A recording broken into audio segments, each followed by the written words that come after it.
सर्दियों में बहुत सारे हेल्थ प्रॉब्लम होने लगते हैं। सर्दी, खांसी, बुखार, कफ और भी कई तरह के प्रॉब्लम। हम दवाइयाँ तो लेते हैं पर कई बार खांसी फिर भी बहुत दिनों तक नहीं जाती या कफ बना ही रह जाता है जिससे काफ़ी परेशानी होती है। कफ जमे रहने से और दूसरी हेल्थ प्रॉब्लम भी होने लगती हैं। दवाइयाँ भी अपना असर नहीं करती और हम और दवाएं बढ़ाते जाते हैं। साथ में इस वजह से और भी कई तरह की परेशानियां होने लगती हैं। गुग्गुल एक ऐसी चीज़ है जो खास विंटर्स में ही आती है। इसके फल और पत्ते दोनों ही बड़े काम के हैं और ठंड की बीमारियों में बहुत फायदा करते हैं।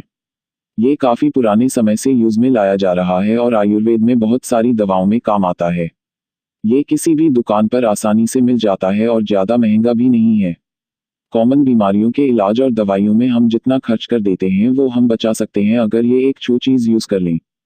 हर किसी पर इसका प्रभाव अलग तरह से होता है। जब भी आप किसी बड़ी हेल्थ प्रॉब्लम के लिए इसे यूज़ करें अपने डॉक्टर से या किसी एक्सपर्ट से ज़रूर सलाह ले लें।